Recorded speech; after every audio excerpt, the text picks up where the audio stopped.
The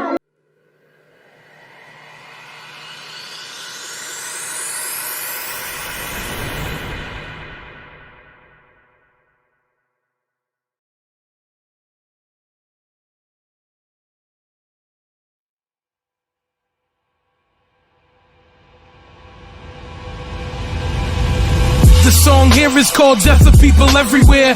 Dope, and I suggest that you be very scared. It's not fair how it takes a life and never cares. Arms never bare, cause there's bruises everywhere.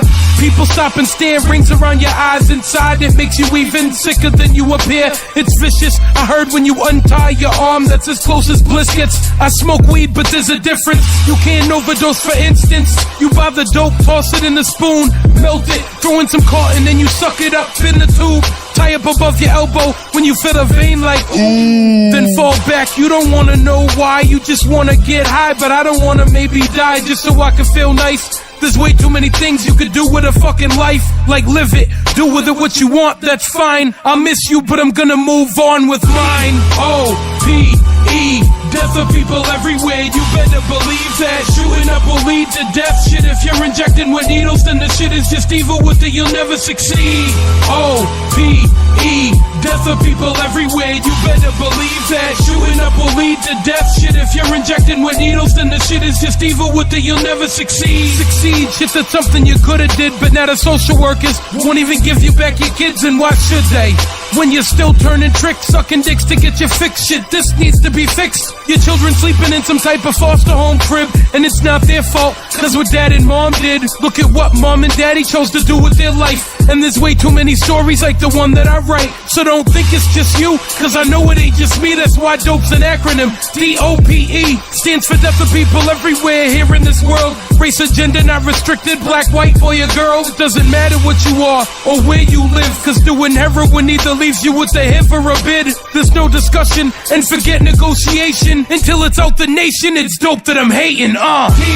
D-O-P-E, death of people everywhere, you better believe that. Shooting up will lead to death. Shit, if you're injecting with needles, then the shit is just evil. With it, you'll never succeed.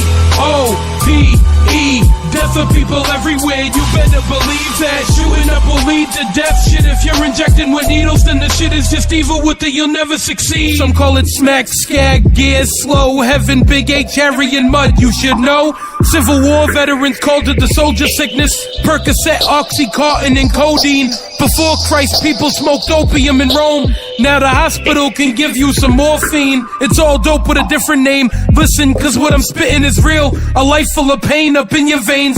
Your life gets drained and it's a shame. I've said a lot of things up in this song here. Somebody created some brown shit that doesn't belong here. I'm trying to do something good, not have my veins blow up and get buried in some fucking wood. You're killing yourself, that's really not fucking good. Stay clean, I really think you fucking should. Or I don't need you in my life, I'm fucking good. Fucking good. Fucking good. Fucking good. Fucking good. Stand clear. No shock advised.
been on the road. My grandma, I ain't know she died, but my mama did the most. 2 years old, dad was ghost. Couldn't swim or paddle stroke. Left me f***ed up all alone, but still I love my daddy though. Raised in apartment buildings, 3rd floor, no patio. Both my uncles stayed with us, but they had bad habits though. Like drinking and playing women, abandoning their own children. Like they ain't have no feelings. I love them though. R.I.P. blow out smoke for y'all. Dodging the pin just like a bowling ball. They shut up the park, there was a close call. 14, I ain't know nothing, but I was a know-it-all. Kicked out, ran to the streets, got me an 8-ball. Standing outside like damn, Snoop, take long. Hurry up, I got some fiends, they don't wait long. Want me in the state farm, shackles on both arms. Professional criminals, yeah, I guess these the pros and cons. And if I'm wrong, one thing I know I grew from that. My heart, my pride of things, I'm never losing that, improving that. Brush the dirt off on my left shoulder, I'm striving just to get older. I learn to overcome my pain, finally I get some closure. I'm just a rose in the ghetto, but I never sold my soul. I'm just a rose in the ghetto, live by the code, I'ma die real G. I'm just a rose in the ghetto, never sold my soul. I'm just a rose in the ghetto, live by the code, I'ma die real G. Stay in the G code, that's God's code. My prison ID had a number and a barcode. No need remind me, hell's fire left my heart cold. That's ironic, from the concrete grew a strong rose. I seen the smokers by the glass with the small rose and blow they soul out with the smoke, now they gone, yo. Same time the baby's crying in a dirty diaper. Got a rash in the bacteria, fever got him hyper. God breaks us to make us, you gotta pay the piper. Black girl lost, sell herself, you gotta pay the piper. Poor baby, don't let the pressure drive you crazy. I had to profit from my pain, you see the jungle made me. Cops was looking for the boy like Waldo. Found him in a trap with ice water in the jar, yo.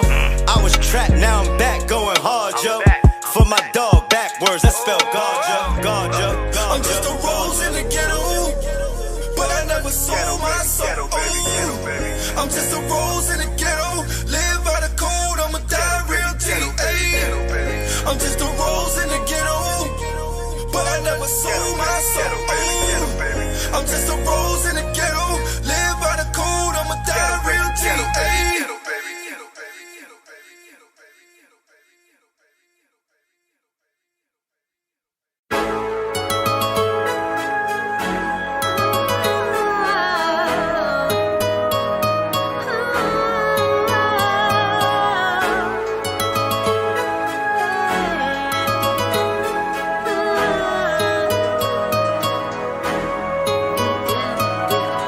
Only one thing moves me, only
Lane made that beat.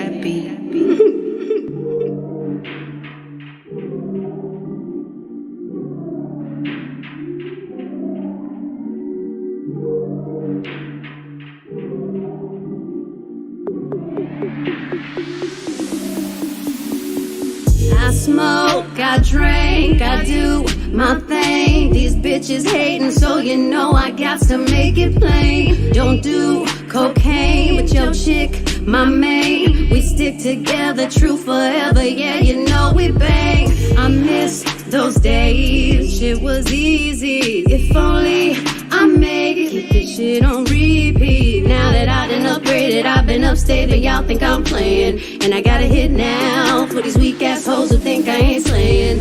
Try me, and I'll probably end up laughing, cause I never back down. I'm that chick with a clean ass whip, I don't need that shit, cause I got my own now. I get hurt, I get tired of fussing, fighting, guess I gotta crack down. Don't mess with me, cause on everything I'ma have to bring the whole city out. Try me, and I'll probably end up laughing, cause I never back down. I'm that chick with a clean ass whip, I don't need that shit, cause I got my own now. I get hurt, I get tired of fussing, fighting, guess I gotta crack down. Don't mess with me, cause on everything I'ma have to bring the whole city out. These hoes, they know I'm on, it's my show. I know I'm better, Gucci sweater, Louis V, my bros. I chose this road, cause I know I'm cold. I'm on a level you can't handle, you can't steal this flow. I swear I want people to feel me, but I don't care if they don't, cause this is the real me. How can I give up? It's not enough to make them stop what I'm saying. And I gotta hit now for these weak ass hoes who think I ain't slaying. Try me, and I'll probably end up laughing, cause I never back down. I'm that chick with a clean ass whip, I don't need that shit, cause I got my own now. I get hurt, I get tired of fussing, fighting, guess I gotta crack down. Don't mess with me, cause on everything I'ma have to bring the whole city out.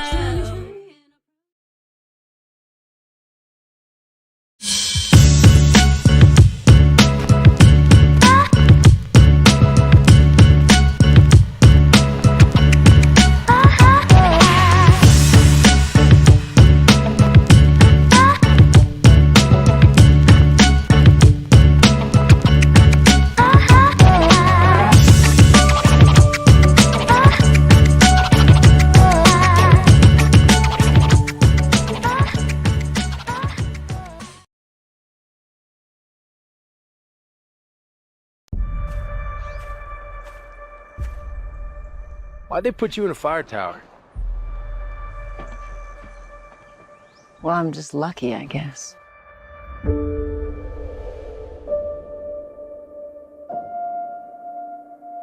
I read the wind wrong. I should have gone to them. Then you'd be dead too.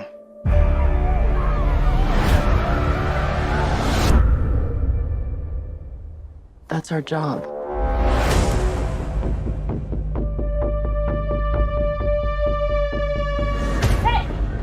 I'm not gonna hurt you. I want to see where the blood's coming from. It's not my blood.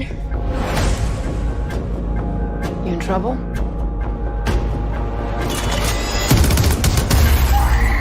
Anyone else in trouble? My dad said if anything happened, I should find someone I can trust. Are you someone I can trust? We promise absolutes. Act accordingly. Those men that came for your father. Did you see their faces? That's them. God's gonna cut you down. Give me something else to worry about.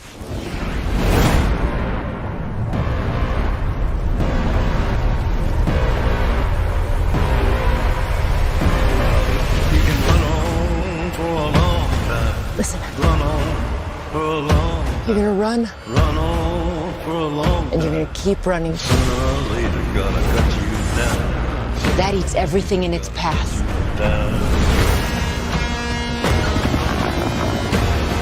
You really want to die for this kid?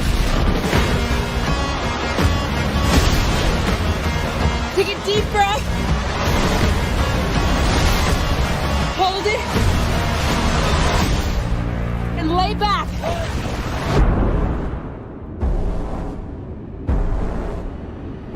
What happens next? You're looking right in the eye.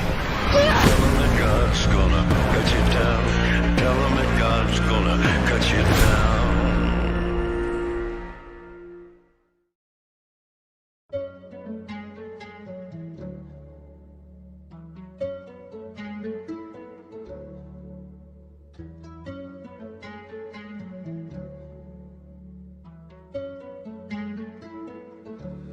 Pleasant out, Pluto. Ice with a dripping down my wrist one time. Living like a player, I can hit one time. Got one Glock on me, get hit a full time. Yes, it's back to the trap, it's been a long time. Selling bean pie, but I ain't a bow tie. She really can't swim when she ain't a bow ride. Yeah, you flexing with a winner this time. Got money on my mind, it's been a long grind.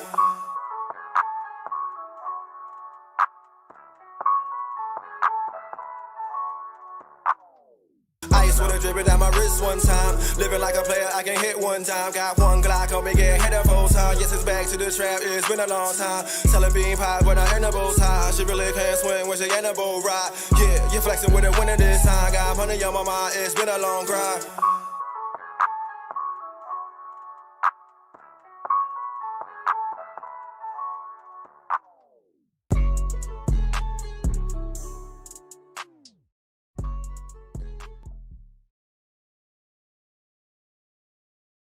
Hi, my name is Karen. I'm a mother just like you, and my son rides a motorcycle.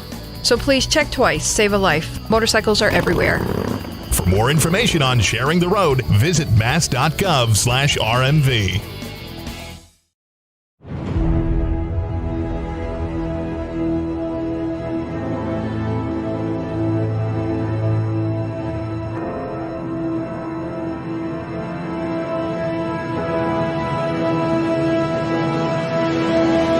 Master Yoda I am. And listen you must to hulazoom.com.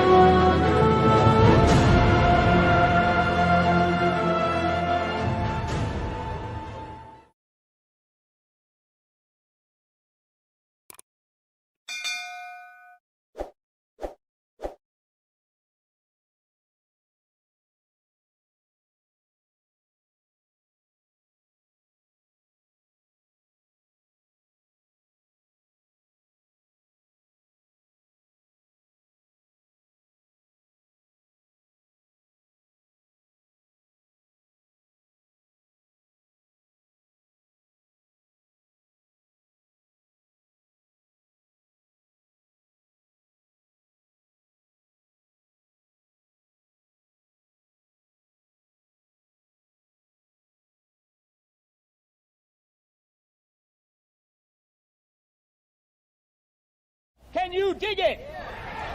Can you dig it? Can you dig it?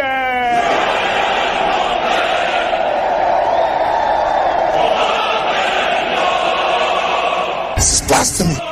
This is madness. This is the booth.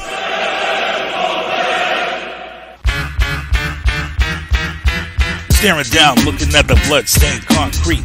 You're the dead MC, lying at my feet. You took a 9mm rhyme straight to your mind. Damn, my better split. This is my time, so I make my way up the block. Get to home base and lock that up. Crack the Cavassier and grab the phone. Call one of my troops up. Hope the soldiers homie says, yo, what's up, what's going on? Make it quick, cause I'm trying to get my Stella on. Nigga, your girl, I'm in the... These lyrical assassins tried to pull a hit, and then boom, came a noise from the other room. It was the boys in blue with the SWAT crew. They got us locked up for lyrical murder. It's one of them charges that you never heard of. It's the booth. The booth. The booth. The booth. Yeah, it's the booth. The booth. The booth. Yeah, we're killing all your podcasts like the HIV virus. You want to battle this kid? Huh, don't even try this. Back the up, think again, count to 10. You want to grab that mic just to get done in? It's the booth. The booth. The booth. The booth. Yeah, it's the booth. The booth. The booth. The booth. Yeah, it's the booth.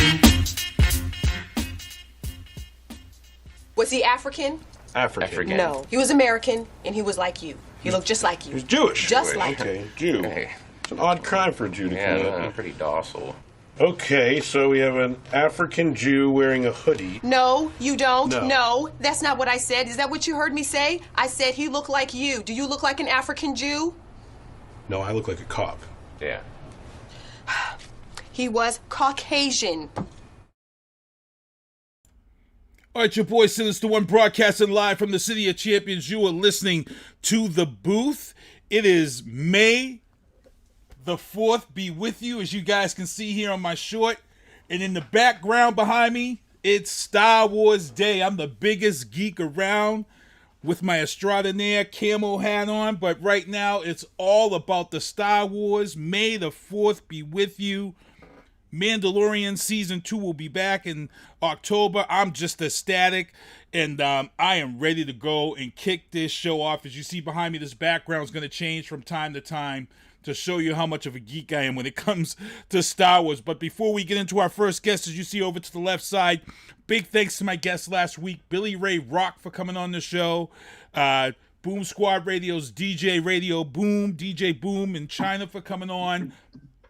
Last week was a tough show. Last week was my special dedication show to Van Bates, who passed away unexpectedly last weekend. So I dedicated the show to him. So I got to thank recording artist Ty Hunt for coming on, Dave Wedge for coming on, and Scott Sando from Sando Films. He was on the show last week to talk about Van Bates, and you know, they all had great stories, and I was lucky enough to have all these guys come on and hang out and give stories from different perspectives. Dave Wedge was there in the early days of the Middle East when they were doing shows back in like 1998. He was with Van Bates. Ty Hunt was now, and Scott had shot his last music video and his last performance up in New Hampshire before he passed away. And if you guys look over to my left, my guest that's on with me tonight to promote his new album 11 and the new single Savage Lands is my boy Jay Kinser from The Expendables. JK, let him know, man, what's going on. What up, Sinister? Nice to see you, man. We haven't done this in a while. This is like my fifth, sixth show, I think. Man, the years. We go, look, EXP, we go way back. I remember seeing you guys put some music out. And I remember going on and seeing you guys. I drove all the way up to New Hampshire to see you guys perform. And then I came down to Haverhill. You guys put on like a homecoming show in Haverhill. And if you guys go to my pictures and Google or search for Keith Hayes, Sinister One, and EXP, I went out to this show in Haverhill and met all you guys. And we hung out and went back to somebody's apartment and had a good old time. It was a great time. You guys kicked ass that night in Haverhill. You guys had a humongous following that night, and it was huge. Yeah, it's crazy to think I was just a kid back then. I know. I looked at some of the pictures from back then, and I'm like, yo, look at the baby face on JK. Yep. And then what was nice was even though we connected musically, me and you, we developed a relationship because me and you are both big fans of mixed martial arts, UFC, MMA, and sports all around. We're both really all around sports guys. So I've had you on from time to time. We just talked about sports, not even music. And to be honest, I got to talk to you. Yeah, we had a couple MMA shows. Yeah. So I got to talk to you real quick though. Last week was UFC 261. It was a huge card, big upsets. What were your thoughts on UFC 261? It was a big night. Some nasty KOs. That Uriah Hall, Chris Weidman. To see Chris Weidman suffer that same broken leg that he suffered 7 years ago when Anderson Silva did the same thing. That was just crazy. 7 years later to the... What were your thoughts, man? Because I wanted to hit you up. That's crazy. Chris Weidman is one of my favorite fighters ever. I predicted the Anderson Silva upset both times. I told everyone that Weidman was a terrible matchup for him. Mm-hmm. So that was heartbreaking to see that, man. That was crazy. I was watching with my buddies and my dad and my uncle, and we were like, oh my God, the same injury. So that was crazy. Prayers to Chris Weidman. Hopefully he's returned. I'd like to see him fight again. But the main event, my dude Kamaru Usman, baptized this dude. He put Masvidal out. No one had done that yet. Usman, #1 pound for pound guy right now. What's Jones done lately? I don't know. Khabib out. Usman is that dude. I've been trying to tell people. He had a couple boring fights, a little bit here or there, but nah, man. He is the real deal, and he's the best fighter on the planet right now. Usman. Ooh, see, this is why I have JK on the show to talk a little bit of sports. You bring that energy, bro. Yo, not even just, we don't even have to talk about music. We could have sat here and just talked MMA all day with that energy like that. Crazy stuff, man. Crazy stuff. So JK's on to promote this new album called 11, and the new single is Savage Lands. And look, DJ Deadeye, Heavy, Terminology, yo. The Luke Cage feel is crazy. We're going to actually be playing this track later on after this interview. But tell us what you've been doing under COVID to just come with this music. I know a lot of people have just been locked up and just steady writing so they can just put something hard out. This is hard. This shit is hard. Yeah, man. So we just dropped the new single, Savage Lands. Jay Kinser, like you said, featuring Terminology, Heavy, and DJ Deadeye. That's off my upcoming album this summer. The new album is Jermaine Ave, and that's the street I grew up on in Haverhill. So that's the new album. And the last album, 11, came out last November. That I'm still promoting that one too. But like you said, with COVID, man, I just been writing. Like, I can't do live shows. I'm not meeting up with people doing appearances and stuff. I was doing a good job marketing and networking with a lot of people going out to events and stuff, and that all shut down overnight on me. So I put it all into the pen, put it all into the studio, and I'm ready to drop my next album again, even though 11 just dropped like 5 months ago. But we already coming hard for the new one, Jermaine Ave. What did you find out? And, shout out to... Go ahead. No, go. No, continue. I was going to say, shout out to Terminology, Heavy, Deadeye. They all killed that track, man. DC the Midi Alien made that beat. We just wanted to bring some gritty raw stuff for this first single, man. Some street rap, like you said, that Luke Cage feel. Oh, yo. And I see Kevin Jeffries, host of Happy Hour with Lito. Kevin Jeffries, you listening? When you hear this song, yo, Kevin Jeffries, the Luke Cage shit is ridiculous. That feel is I love the fact that you captured that Luke Cage feel, and you've been that type of dude that's had, sports and comic books and things like that. So you've really captured it. But what I gotta ask you is under COVID, what have you found out about yourself musically that you didn't realize that you had before COVID? I mean, I didn't really find out anything. I just learned how to step up the work ethic to really put out some projects. That's a good answer. And more than just that, it's about life sacrifices, man. To save money to put these projects out. These projects are expensive, so I got to sacrifice certain parts of my life to really put this music out. People don't understand that. They think like they can just become a rapper overnight, like you put out a cool song. No, it's much more to that. You got album art, you got videos, you got submissions, you got features, you got promo and marketing. It all comes together, man. It really is a lot. But I want to build a legacy. I want to leave a legacy for myself that can't be denied. So for years to come, my videos, my music will be here forever, regardless of what happens. And you know what I'm saying? You're shooting a music video for this Savage Lands. Can you talk about it? Can you let people kind of know what's going on, kind of what the visual is going to be? We already shot the video. Mm-hmm. We already shot the video with Mr. DL. We shot it in Haverhill. The video drops next Friday, May 14th. And I can tell you right now, I've seen the first clips of the video, and that shit is crazy, man. These visuals and this energy on this track, man, it's going to be a track for the summer, man. All the feedback so far is real good on this track. I'm real excited to have this be the first single off this new album, man. It's fire. I'm usually, a lot of people send music my way, but I've been rocking with you guys for a long effing time. A long effing time I've been rocking with ESP. Like 9 years, Kinser, Chris Angeloni, Dirt Russell Claridge. Yo, all you guys. Shout out, Elemental. Yep, G.I. Jones. Oh, Shout out to all my EXP family, Silly Grin, everybody. What up? What up to everybody in Haverhill, everybody 978 Merrimack Valley. Man, I do this for y'all, man. I try to put y'all down every time I hit the booth. I want to make them proud. I want to leave a legacy for me, my family, my friends, my town, everything. Yeah, man. It's That's good why stuff. I work so hard for the legacy.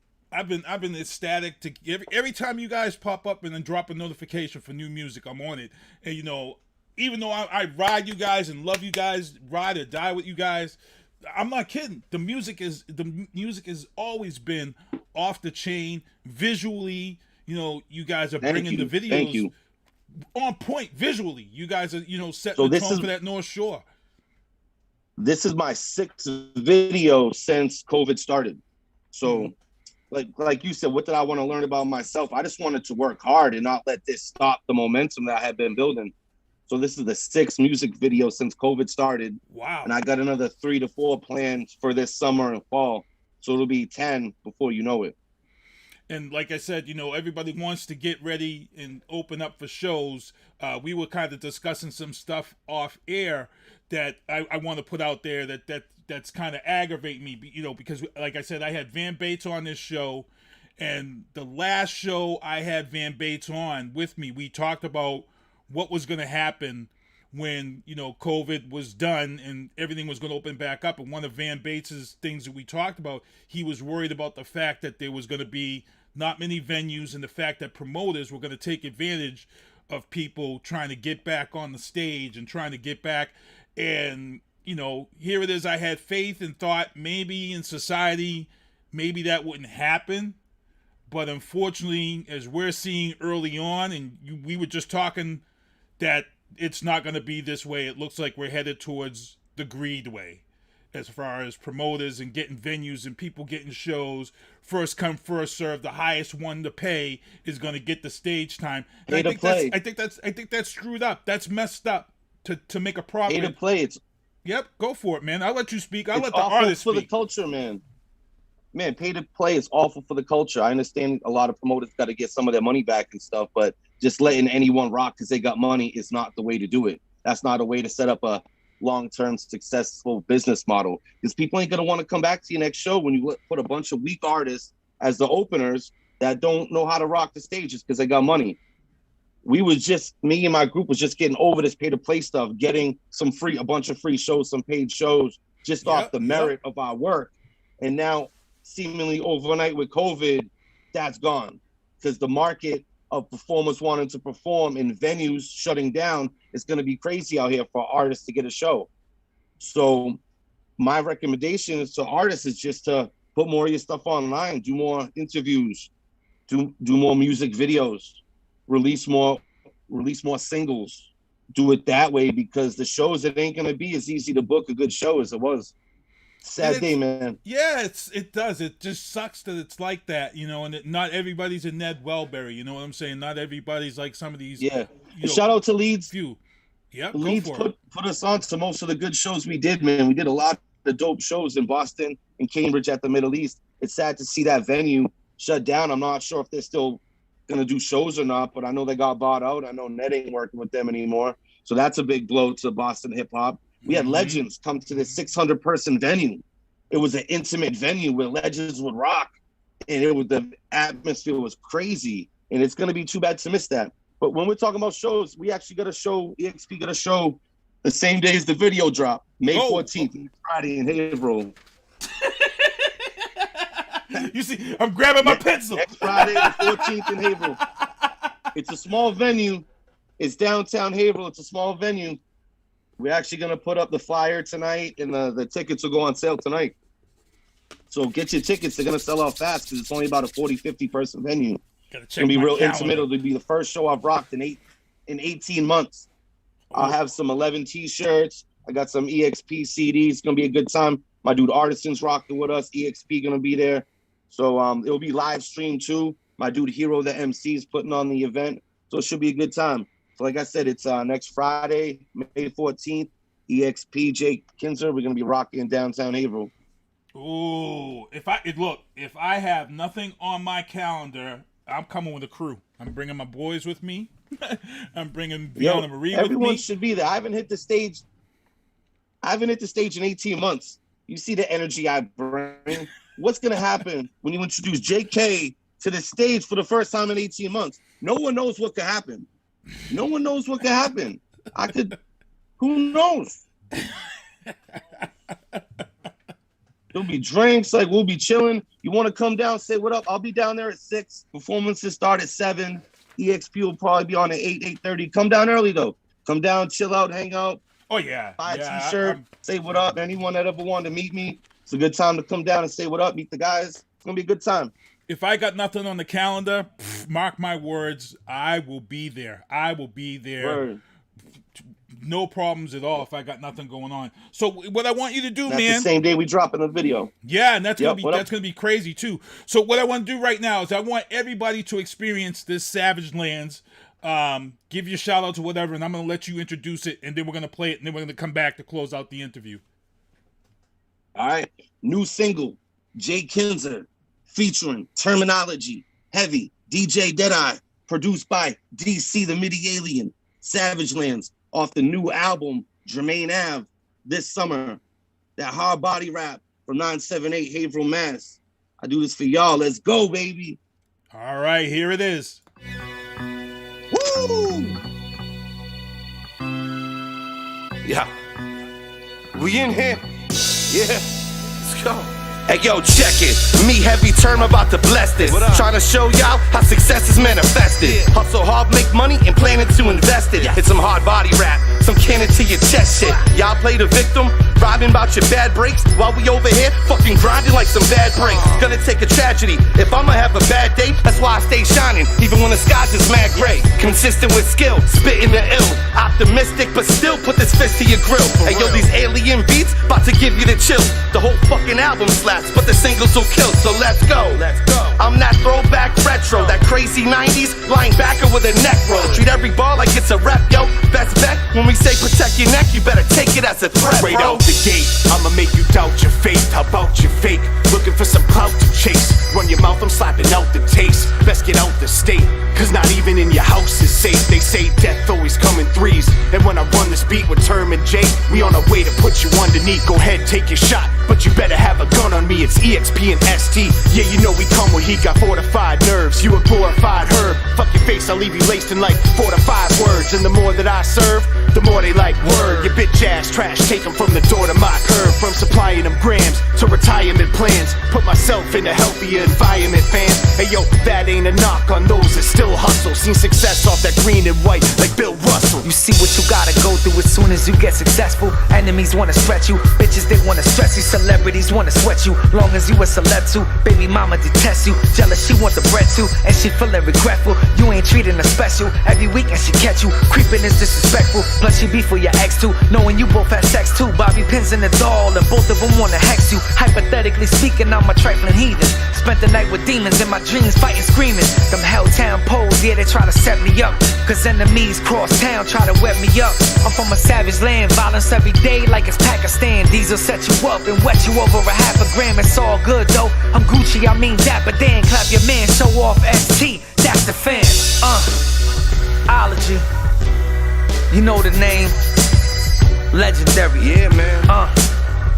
ST dot EXP, JK, Heavy. What up?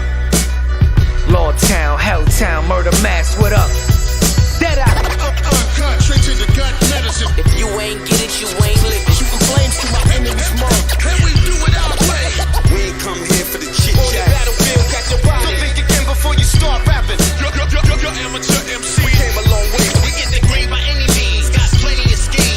We back on your block with enough shots to kill motherfuckers.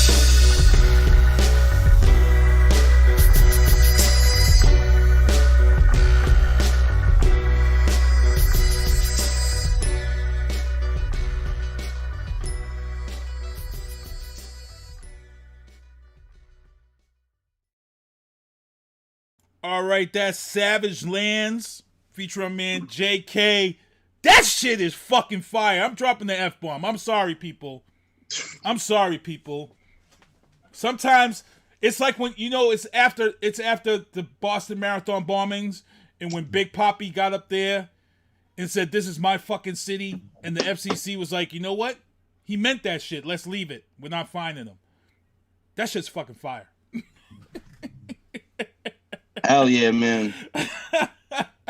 That Luke Cage feel, that gritty, Damn, street. Hit the pavement type. That's the hit the pavement type. Yeah, wait till you see this music video. Wait till you see the music video. The visuals are crazy. The video is even better than the song, man. I'm loving it. May 14th.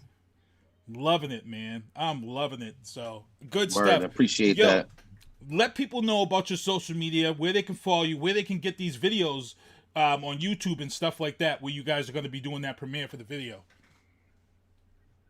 Yep. All right, so you can follow me on Instagram, might be the best way, at JKinserEXP. That's my name, JayKinserEXP. Or you can find us on Facebook, EXP The Expendables, or JKinserEXP. And yeah, man, follow. I got a lot of new music coming out. This new album's crazy, man. It's the best music I've ever been a part of. So I can't wait to drop it. Shout out to the whole team, man. EXP, my dude Heavy, G.I., Dur Russell, everybody from Haverhill. Let's go, man. And before we get out of here and let you go, I got to close out with a sports question, because that's what we and you really talk about. Getting into boxing, what is your thoughts about these two clowns, Logan and Jake? I'm sorry. Logan and Jake Paul in the boxing world. This shit is stupid. It's ridiculous. The fact that these guys are getting big money over some well-deserved fighters in pro boxing is pissing me the F off. It's almost like this thing where we just talked about promoters screwing over real artists and putting fake artists on. It's almost the same exact fucking thing. Go for it. In classic JK Sports Talk fashion. It's a big clown show, man. This dude trying to fight Floyd Mayweather. Floyd Mayweather fighting an amateur boxer. He's supposed to be the GOAT, 50-0, and he's going to fight some amateur YouTuber. It's just crazy. It's the times, man. Social media times, man. Like, it's making everything awful, man. Everyone just the hater mentality. Everyone just bickering, fighting with each other. They want to see this fight instead of the real fights. Like, it's crazy. Like, no. Clown show. Do not watch that shit. I do not run with that shit. I will not have any part of it. You will see no prediction from me. You will see no fight hype, none of that. I will not be tuning in. And the sad part is the buy rate's probably going to be fucking ridiculous. That's the sad part. Yo, it's the same rate. This dude, Logan Paul or whatever, go get your money, bro. I ain't even mad at him. He talked his way up and got his money, but it just ain't for me. It ain't for me. This is reality TV times. This is Modern Housewives shit or whatever. Kardashians. That's what this is. This ain't sports. And these fights, who knows? I think that Askren fight could have been fixed. Askren got a little bit of leather on his chin and dropped immediately. He got his payday regardless. That's right. You seen him and his wife walking out laughing hysterically minutes after the knockout.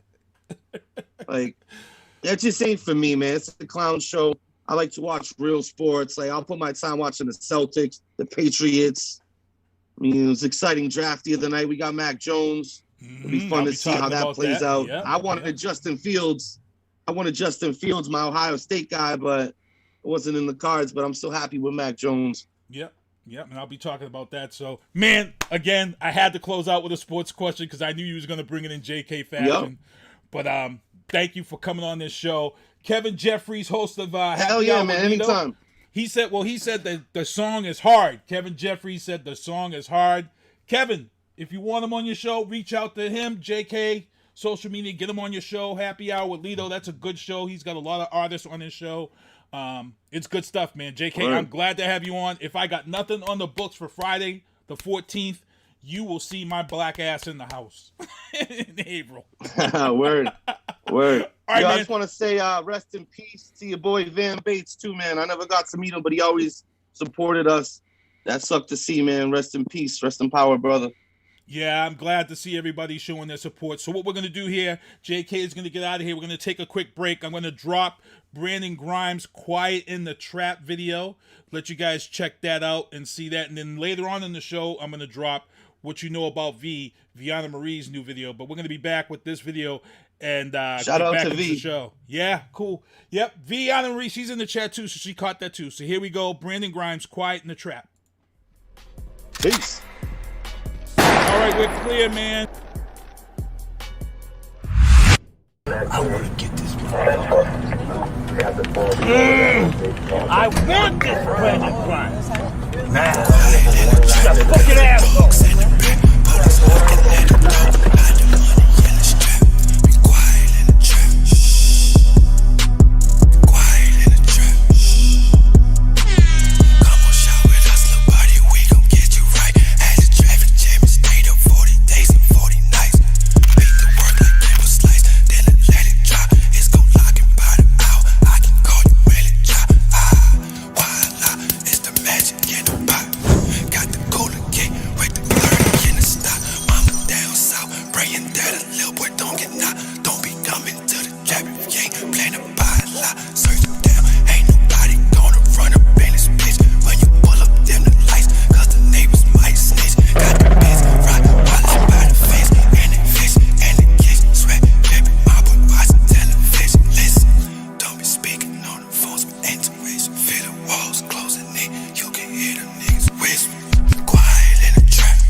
All right, your boy Since One broadcasting live from the City of Champions. We are back here broadcasting live. It's the booth. And let me take my earpods out here because I don't need them in no more. I don't have a guest on. Thanks to everybody who's hanging out in the chat with us. Good stuff. Get into my sponsors here. I got to thank JK for coming on and hanging out with us on the show tonight. Don't forget to get that Savage Lands. Don't forget to pick up that album 11. Show him support. Expendables, show them all support. Again, May 14th is going to be a show in downtown Haverhill. If I got nothing on the books, I will be there. So getting into my sponsors, Michael Douglas Barreto of MDB Electronics. He fixes my controllers. So if I bust or break a controller or have a drift in my controller, I send my controller out to him. Within 24 hours, I'm back to gaming. Now, I'm not going to lie. I haven't had to do much business with him because I got a special... I don't know if it's going to show up on the computer here, but... May the 4th be with you. Oh, man, and they can't get up because it's in green. But it's a Mandalorian Xbox controller. Let me get real close to the camera here. Special limited edition Xbox controller. I should have just brought the controller over, to be honest. And May the 4th be with you. Here's a little May the 4th be with you Stormtrooper drink that my artist Vianna Marie got me. And you know, those who know me know I won't drink this. This will sit in my man cave unopened, because that's how I am. I'm a huge comic books and Star Wars. I'm a geek, yo. I'm a straight geek, man, on this one. So MDB Electronics, check them out. RebelRom.com is my cousin's clothing line website. You want to go over there and check her out at www.rebelrom.com. She actually just posted a video on her Instagram. My cousin Romney Hayes was actually a member of the Alvin Ailey dance troupe. If you guys don't know who Alvin Ailey is, it was an African dance troupe that was very, very popular in the late 80s, all through the 90s. And I actually just saw her post a video of her dancing to a song, and I just got a crazy idea. I've got to actually reach out to her and see if she'll hold the family member down and see what's going on. But in the meantime, check out her website, www.rebelrom.com, rebelrom.com. Also, Tactical Target Systems. You want to reach out to them. Those are the zombie targets that you see me when I go to the range. I have special zombie targets that I shoot at. I want to be ready for the zombie apocalypse. So I go down to the range and get my range time in and use their firearms so I can become good at zombie elimination. You know, headshots. I just want headshots.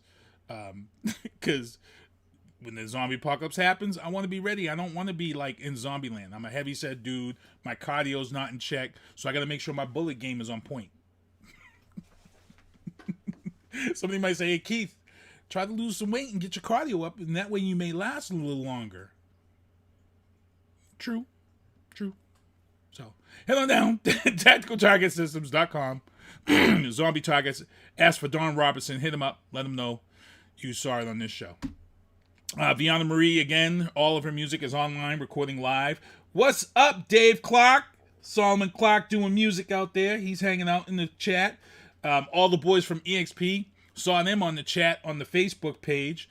They're doing real good. But again, check out Vianna Marie's music on all those streaming outlets that you see right there. Boom. Shakalaka boom. Let me get into the news booth with you guys, and we'll chat about some of this stuff that's going on here. Let me just pull this up. Brockton City Council has granted 5 more retail marijuana dispensaries licenses last Tuesday at the City Council meeting. Brockton had awarded 14 licenses to be determined, at a future date and time. Right now, they've got 12 handed out. A 13th person, they go in front of the city council in this month to see if they'll be granted a license. Once that person is granted theirs, that's it. There's only one more license to get out there. As for these dispensaries opening up, I'm happy. I'm happy because, early on, everybody in Brockton was fighting these dispensaries. A lot of people were talking about, we don't need this in our city. Yes, we do. We need that tax revenue in this city. And the reason why I want to explain to people why we need medical and regular recreational dispensaries in this city for tax revenue is because guess what? All the hypocrite towns that didn't want weed and was prosecuting people for weed to the fullest, all those hypocritical towns are taking these dispensaries and putting big-ass billboards up and getting that tax revenue money. You think I'm lying? Drive down 93. I work my regular gig at Logan Airport 5 days a week. Every morning I make that trip down 24 and I make that trip down 93. I must see about 25 billboards. 25 billboards I must see heading into Boston. 75% of the billboards driving into Boston right now are all promoting recreational marijuana dispensaries that are opening up all through Massachusetts. And here's the hypocrisy of the whole thing. As I'm leaving Logan Airport, there's a big-ass sign for a dispensary, recreational. 3 locations. Norwood, Worcester, Marlborough. All effing money towns. All effing money towns. The same thing on 24. All effing money towns. With these billboards and these signage and all these medical dispensaries and recreational dispensary locations. All of these towns that had their noses up at those who smoke weed. All of these hypocritical towns that were pulling people over and busting their chops for having a blunt or something in their car and prosecuting to the fullest. All of these hypocritical towns are all now raking in the tax revenue, which is why I said the city of Brockton needed to allow these recreational dispensaries in. You know why? Because if Brockton didn't allow these 14, you're damn well sure Avon, West Bridgewater, East Bridgewater, Holbrook, Randolph, and all of these other money towns that surround Brockton would have opened them right over the border and made that tax revenue money. So I applaud the city council for finally doing the right thing and getting it right and not listening to the naysayers. And in some locations in the country, those who have had weed charges and things of that sort, you know, the small stuff, they're getting their stuff expunged. People are being released from jail. There's a lot of changes coming. And this tax revenue is good. The only thing that bothers me is that a lot of the people that are getting the licenses and things of that sort are money people also. So again, the little guy is still losing out. But it is nice to see that Brockton is doing the right thing. And, you know, to have 14 dispensaries is a lot more than what I expected the city to grant. To be honest, 14 is nice. That's a nice, good spread. One of the places, Botera, I guess they took their whole theme from what Colorado is doing. So I guess when you go in there, it's almost like a Colorado feel, which I'm hearing is they're at the top of recreational marijuana sales because they were the first. They were the first in the country to get that passed. So right now they went through the growing pains. They know now how to market and sell and do what they need to do. My son has had an idea to open up his own thing. He's ecstatic about doing his own thing. So it's one of those things that I'm very glad to see Brockton doing the right thing. Moving on in the news booth, Hopkinton teenager Mikayla Miller is under investigation. Just before I went live on this show, the district attorney had come out and the police chief, they come out and they wanted to set shit straight. They wanted to set shit straight. They weren't happy with what was going on social media. Mikayla's mother jumped the gun and heard some stuff, and they immediately put out her death as racial. For those who don't know, Hopkinton Mikayla Miller, 16 years old, was found off the side of a road, hung from a tree. And the rumors were that this was a racial thing because she was a successful student. But as of right now, and as the DA and the police chief have said, right now, they have no closure. There's nothing being fixed. They don't know what has happened and what has happened to this girl. The one thing they do know is that there was a fight on Friday. There was some type of fight or altercation in regards to the possibility of Mikayla being either a lesbian or bisexual. There are some things about something that happened either at school on Friday or something with a group of friends. So they're trying to get all the answers to that. But right now, the police are very tight-lipped. They're only in touch with her family. And they don't know what has happened. They're going to try to find out, and we're going to know. So for those of you on social media who are throwing out speculations as to how this girl passed away or how this girl died, you got to stop it. And that's kind of what they were telling people until we get the stuff in. And stop calling the police station. You got all these people calling the police station and complaining and wasting valuable time and resources there. Let them do their jobs. Let them find out the facts. Let them see what's going on here. We want to make sure that this wasn't a suicide. We want to make sure that if this was a murder, that we're able to get who we need to get and make them answer for this murder, if so. But let them do their jobs. I get it. Everybody's all upset. They want to jump and do like JK just said. Social media kind of runs the world right now. It's crazy. So if we want justice, if we want to see this little girl have her death answered for, let's get the facts. Let the policemen do their job. All right? And just because it sucks. Losing a 16-year-old daughter sucks, and it's not good. Also in the news booth, Bill and Melinda Gates, after 27 years, are filing for divorce. And the reason why they're filing for divorce is that they're such major philanthropists that Melinda Gates and Bill don't spend much time together. And Melinda is really off doing her own thing. Bill's doing off on his thing.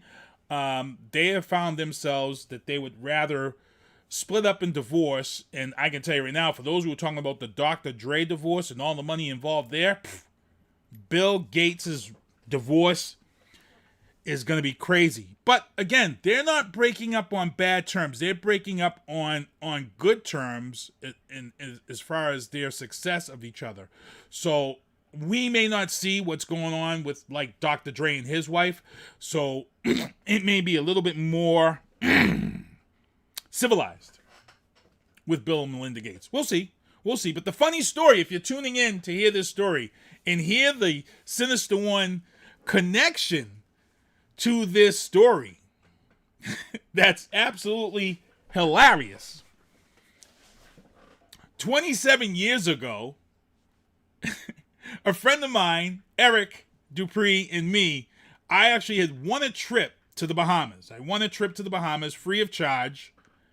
And at that time, I was actually dating a couple of people, so I couldn't make up my mind as to who to take with me to the Bahamas. So I instead asked a buddy of mine and said, hey, Eric, you know, he's like a brother to me. You want to go to the Bahamas with me? He's like, yeah, no problem. Let's go down to the Bahamas. So we booked the trip. We went down to the Bahamas. We get to the Bahamas. I think we flew to Florida. We flew to Florida, and then we took the boat from Florida to the Bahamas.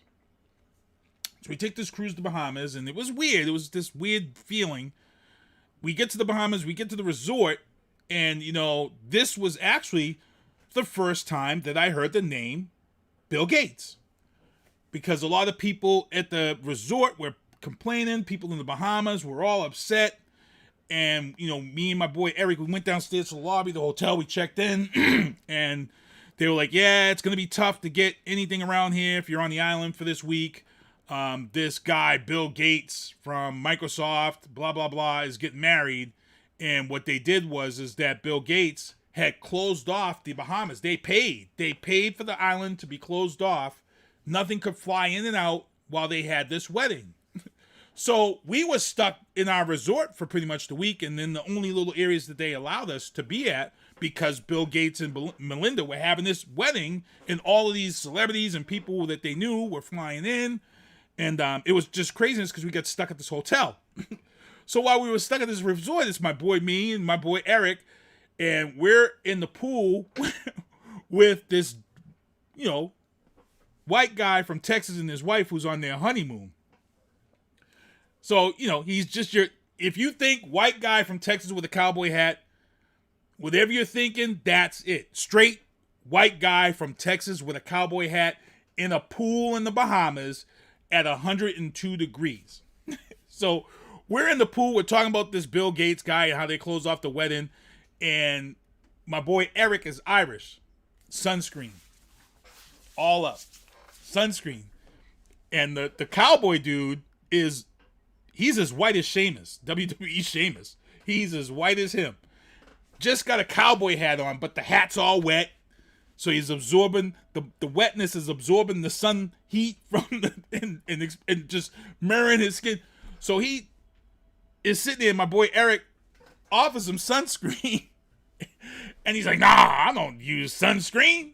I'm from Texas. And my boy Eric says to him, he's like, but this Bahamas sun is completely different than Texas sun. And he says, oh no, I'm from Texas. Sun is sun. So this dude stayed out in the sun from Texas with his cowboy hat in the pool, hours drinking. We all was out there. Second day, same thing. By Wednesday, his wife was at the pool by herself. And my boy Eric asked the newlywed wife, where's your husband? He got sun poisoning on their honeymoon. So that was part one of our Bill and Melinda Gates story. The second part of the story is that me and my boy Eric, we were all over the little part of the island that we were. We were going to dinner and all this stuff. We was on the cruise ship and stuff. And the last night there, we met these two girls, and we got on the cruise ship, and there was a whole nightclub and stuff. And we was dancing and all this stuff. You know, at that time, you know, my boy Eric is trying to talk to one of these girls, and, you know, they're out on the dance floor and all this stuff. And Eric comes back to the table, and he starts saying, yo. I'm like, what's up? He's like, you want to know why there's no women talking to us at all? Or why women are kind of giving us the cold shoulder? And I was like, why? He's like, because the resort was small. And it was, you know, everybody who was stuck in the resort got to talk to each other. But again, every time we went to talk to somebody, you know, it turns out that the women who saw me and my boy Eric there thought we were gay. So the women weren't even talking to come up because they thought we was a gay couple on the trip in the Bahamas, me and my boy Eric. Thought we was gay. Which is why we didn't get no play or no one to talk to on this trip down the mountain. It was funny stuff. So that's my funny ass Bill and Melinda Gates story. If it wasn't for him and his wedding, we wouldn't have been trapped on that one single island, and wouldn't have been thought of being gay. But we did get a great Texas cowboy sun poisoning story out of the deal. So that was a good thing. Oh, and then a money bat landed on me. And for those who don't know what a money bat is, in the Bahamas, you ever see a gypsy moth that flies around your light in the fall? You know them gypsy moths that come out, them little ass moths? A money bat, picture that gypsy moth flying around your light and multiply the size by 300. I'm not lying. If you Google Bahamas money bat, you'll see what I'm talking about. Look, this shit landed on my back. And I turned around and I was, oh! And the lady says, don't run, they're good luck. If it lands on you, it's good luck. You're going to get money in the future. Hell no. Hell no. I don't want no money bat landing on me. It was a big ass moth like this. Like huge. Google money bat, Bahamas, moth. And you won't be laughing once you I know you all laughing at me on this story, but it hit me hard. It landed hard. When I look back, I saw the antennae in the eyes. I freaked out. I'm not lying. I freaked out. I was like, what the fuck? It was some scary, scary stuff, man. So look up money bat and check that out. Moving on into the legal booth, federal grand jury has charged 3 men with a hate crime, attempted kidnapping and the murder of Ahmaud Arbery shooting. So for those of you who have been watching the booth, we called this one. We said this one. When the Ahmaud Arbery case came down here, my boys, Ken Diesel and R Squared, were on the show with me. And when we saw the video, and this should scare people. This should scare everybody into this whole thing. We felt that the person who shot the video was actually the third person involved in this, and he was just trying to get out of this murder by coming clean. We thought this. We felt this. And now, guess what, people? It's true. The third guy who was filming the video is now being charged with a hate crime in the murder and the attempted kidnapping of Ahmaud Arbery. And some of you might say, good, let them burn. Good, let them go to jail. But here's the scary thing. Think about this, people. It's deep south. These 3 dudes was videotaping the fact that they chased down a black man, shot him in the streets, and was videotaping it. Think about this.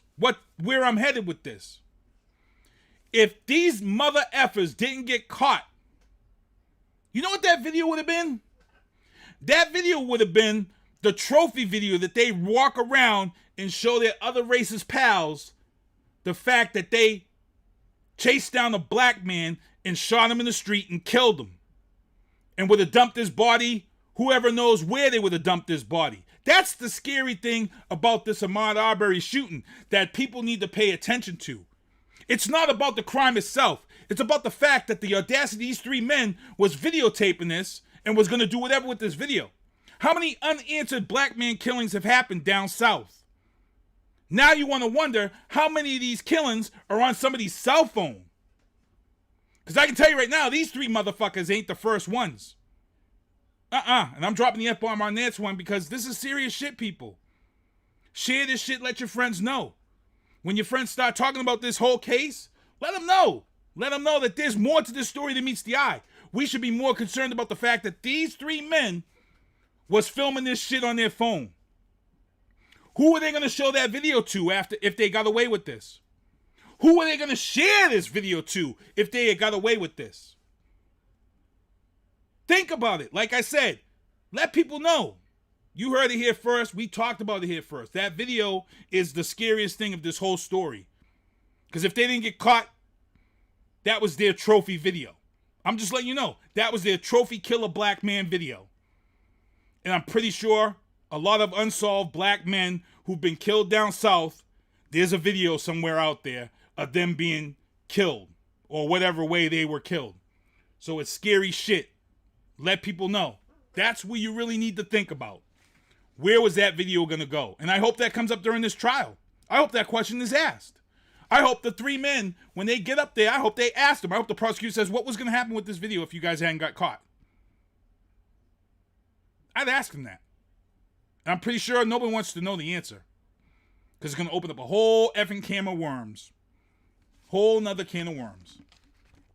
Also in the news booth, actually legal booth, Bobby Paul Edwards has been charged with paying back $546,000 in compensation for enslaving a black man. I read this story, and I know we're doing a lot of race stuff in social media. But the thing here is did he take advantage of a black man, or did he take advantage of a disabled person? Both are bad. Either way, it's bad. Either way, the story is bad. So what he did was he had this man working for him for 5 years. He abused him. He made him work hundreds of hours at his restaurant and never paid him. The question here is that anybody who worked for J&J Cafe in South Carolina and never opened their mouths, y'all in the wrong too. Y'all are just as bad as Bobby Joe or Bobby Paul, who didn't pay this man. Y'all should have spoke up years ago if you all knew this was going on. He abused this guy. He beat this guy up. And the fact that he was mentally disabled is scary. It's just scary. So he's actually in jail. Bobby Paul is actually in jail. He was sentenced to jail in 2019.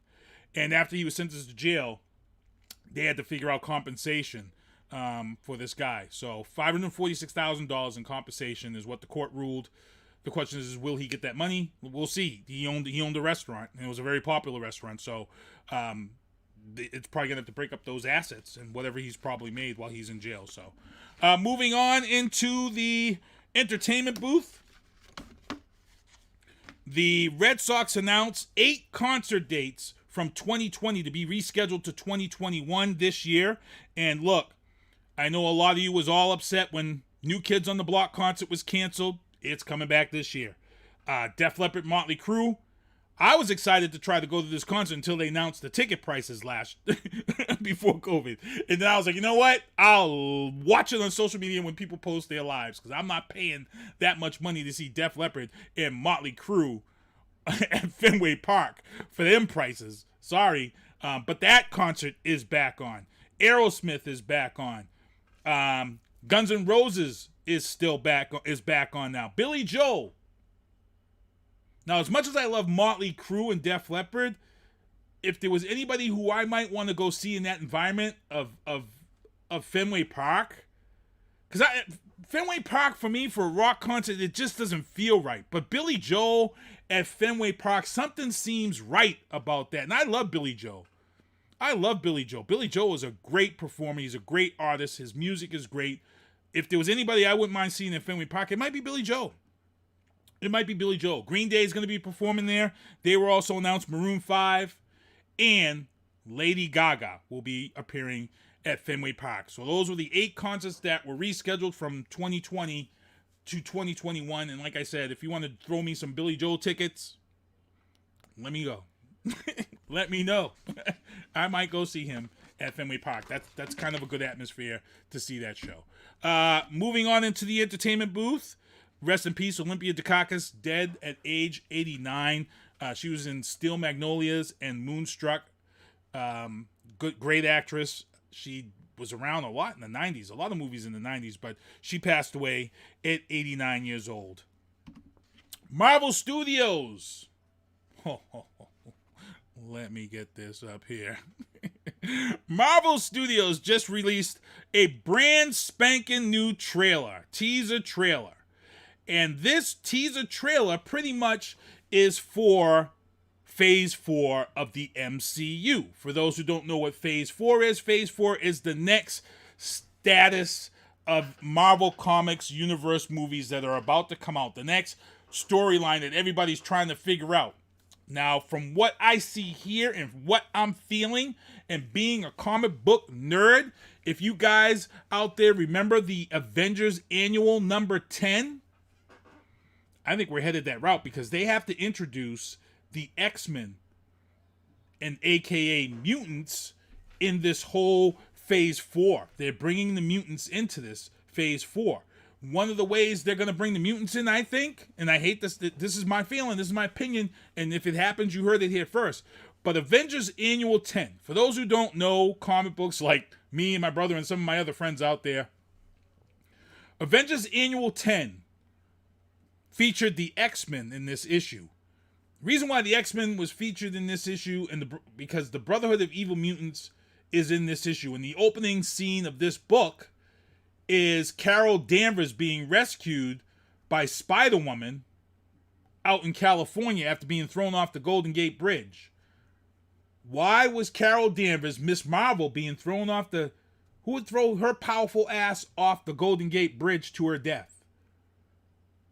Well, it was Rogue. At that time, Rogue was a member of the Brotherhood of Evil Mutants. Magneto had just got back and brought back his Brotherhood of the Evil Mutants, and Rogue was one of the newest members. And what happened was that she had made contact with Miss Marvel and took Miss Marvel's powers. The problem here is that when Rogue made that contact, Rogue used to keep people's personalities and their powers for only a short period of time, but for some reason, when she made contact with the Kree, Miss Marvel, she kept her powers, part of her powers, and Miss Marvel actually lost a lot of her powers. So this was a major, huge Marvel comic storyline, because Rogue was bad. Rogue was not a good person. When Rogue threw Carol Danvers off that bridge, it was 0 F's given. Straight up. Rogue didn't become good until she went and tried to kiss Rom, the space warrior, the space knight. And when she made contact with Rom was good all through and through. And that's what happened. She took that good from Rom, and then she realized that her life was wrong, and she left the Brotherhood of Evil Mutants. She ended up with being one of the best characters on the X-Men. So, just a little knowledge for you. So what we're going to do here is I'm going to show you guys, this is the trailer. This is the teaser trailer of all the films that are coming out in 2021, 2022. Peep this, because I had a man tear. I'm not going to lie. When I heard Stan Lee's voice, I had a man tear. So here it is. MCU, Marvel Studios celebrates the movies here in the booth. It's your boy Sinister One. We'll be back after this trailer. Here we go.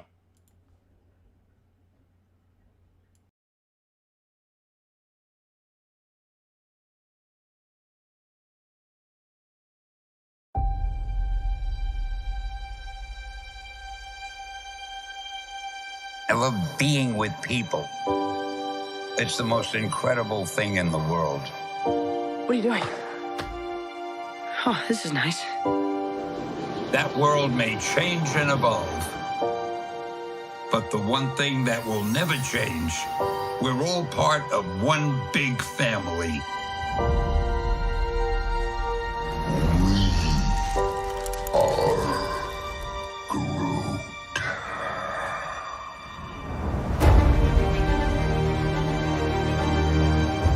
Next to you, he's your brother. That woman over there, she's your sister. Higher, further, faster, baby. That's right. We're all part of one universe. Wakanda forever! That moves ever upward and onward to greater glory.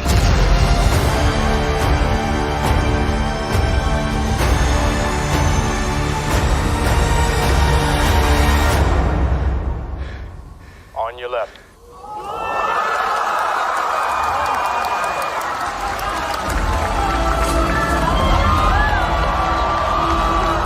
Avengers!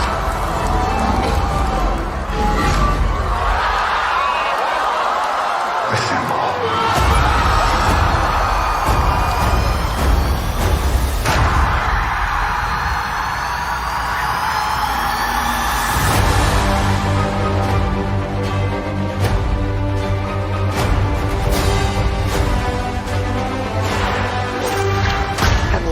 lives.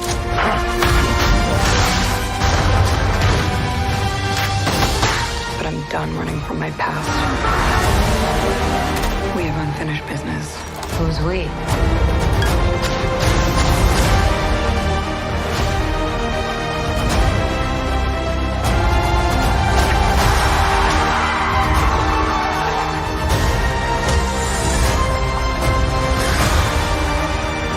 When you love something, you fight for it.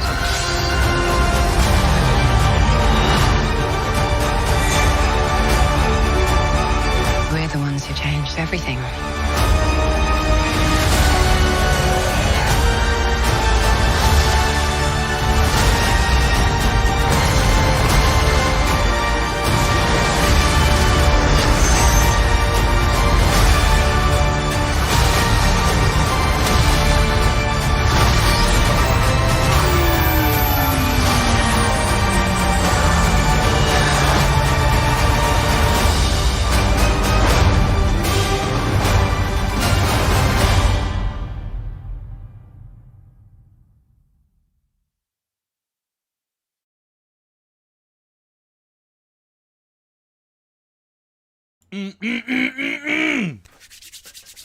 Right through up until 2023. That's your MCU for you. Yo, I'm ecstatic. I can't wait. I can't wait. And for those who don't know who Shang-Chi is, if you're a Marvel Comics guy, you're forgetting the master of Kung Fu comic book is Shang-Chi. That is the comic book. That's the movie. For those who remember Master of Kung Fu, he did a lot of comic book crossovers with a lot of characters in the MCU. So I can't wait to see where this is going. And Disney Plus, they got Loki about to debut. Loki's about to debut now that Falcon and Winter Soldier has ended. So we've got Loki about to come through. We got What If about to come through on the Disney Plus channel. And I can't wait. It's just crazy stuff. Crazy effing stuff here. Last night, your boy Sinister One attended WWE Raw virtually in the crowd. I was able to watch Braun Strowman take on Bobby Lashley. And, you know, it was a crazy, crazy match. But, of course, they're building up for this WWE WrestleMania Backlash. The reason why I want to talk about this real quick is because I attended this Raw Thunderdome. And it's different. So you get a link, and then you get the link, and then it counts down and tells you when you're going to be there. You have to be in. There's a lot of strict rules, people. So if you plan on trying to get into this Raw thing, there's a lot of rules. First of all, you can't wear any type of clothing with any type of wording or anything that has nothing to do with the WWE. If you have that on, you're going to get booted. You can't have anything on. They want you to either have on a plain shirt, a plain whatever, stripes or whatever, but they can't have any merchandise names. You can't have anything with any merchandise markings on it. That's number one, the first thing they tell you. The second thing is the little window that they bring you in to put you on. You got to make sure you stay within that zone. So that way, when you are on TV and on those virtual screens in the background, they see you. They don't see all this stuff behind you or all this stuff. They want you dead center. The weird thing about being in the WWE Thunderdome for me is that they bring up the show and you can watch the show as it's happening live, and then they do commercial breaks. And when they do commercial breaks, they handle the commercial breaks during this whole thing with the whole broadcast is controlled. The virtual broadcast is controlled by a producer. There's a producer in your speakers, in your ear, to tell you what to do. So when you're watching Raw or SmackDown and you're seeing the crowd react and do all this stuff, they're reacting because there's actually a director telling us what to do. So, if you know a guy is the heel, he's telling people to boo. He's like, oh, because right now Bobby Lashley is a heel. So he wanted to make sure that everybody booed, did thumbs down, and all this type of stuff. So they told you, they wanted you to clap it up for the main event. Alexis Bliss came out. They wanted you to do this. They pretty much told you when there was a commercial break, they counted you down. They made announcements to tell you when to come in. To me, from a technical aspect, and the guy who does podcasts and who's been in radio and has done TV, it was very interesting to see and know that in this day of COVID and virtual reality and virtual crowds, that even the virtual crowds that I thought was authentic actions, authentic response, I felt like I was just being told that Santa Claus wasn't real. And it's serious. I thought when I was watching Raw and seeing all these people virtual, I thought all their responses and everything was all their own. And to find out that there's an actual director / producer of this virtual actions going on was like, whoa, this is crazy. I mean, I have fun. Would I do it again? Yes. But it was just strangely odd. Oh, hold on. I got to get myself back up here. It was strangely odd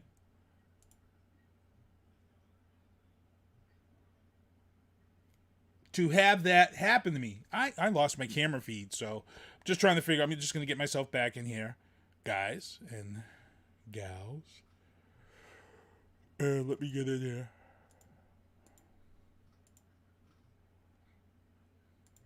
Because I ran a little over tonight because I've got some topics and there was a good interview with JK. So let me just get back on here. And you'll see my face pop back on here in a second. Boom.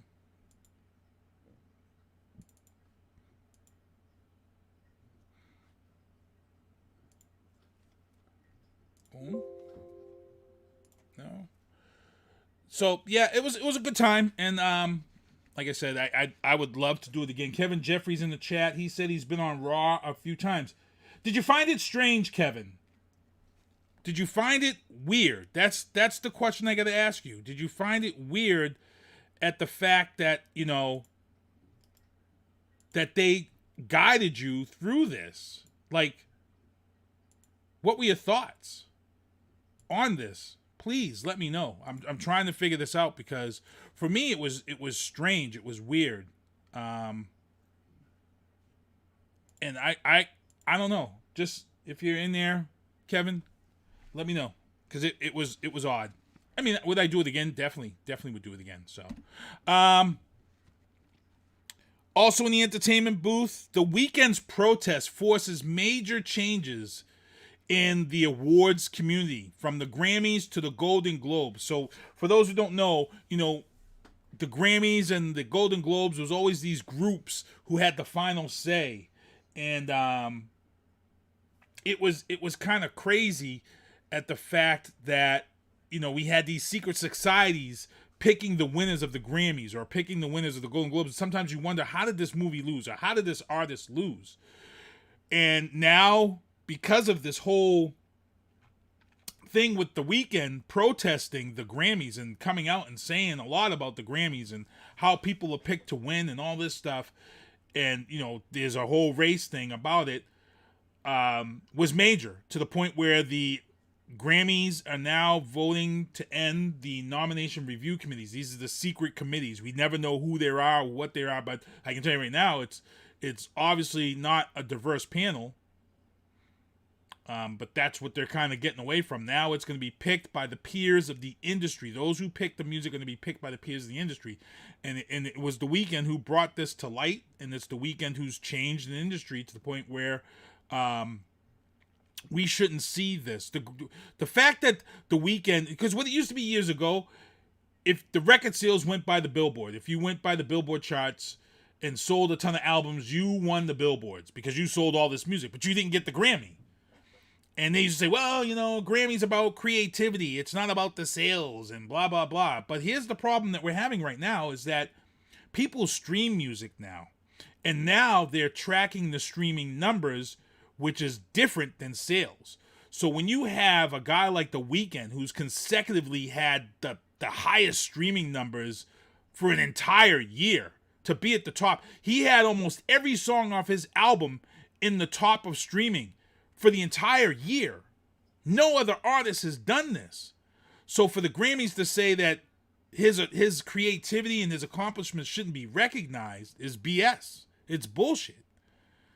You know? And back in the day when you used to say, well, the Billboard says your sales, it doesn't play no more. It doesn't play. And this is so strong that it's moved on to the Golden Globes. The Golden Globes has now reformed their whole awards crew to be more diversity involved. Can those who have been robbed of awards years ago get that back? No, they can't. But hey, we're moving in the right direction. We're moving into the right direction. So I'm kind of glad that The Weeknd did that, because it's going to be a big change to society. Kevin Jeffries said, he laughed and said it was the first time that he felt like it was a real telecast. It felt like real entertainment show, not real wrestling.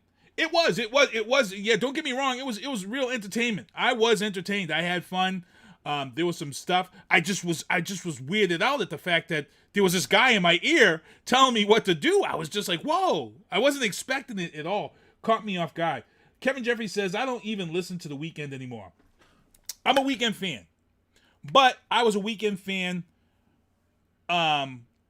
years ago when I first heard his song in 50 Shades of Grey. I actually thought his song was the Dream song. And then when I got out the movie theater, I went and Googled for this song. And I'm like, who is this? Who was this artist that did this song? And I was looking for The Dream, and I was saying 50 Shades of Grey, The Dream. And then the song came up, and it was The Weeknd. And I went and I said, who is this Weeknd guy?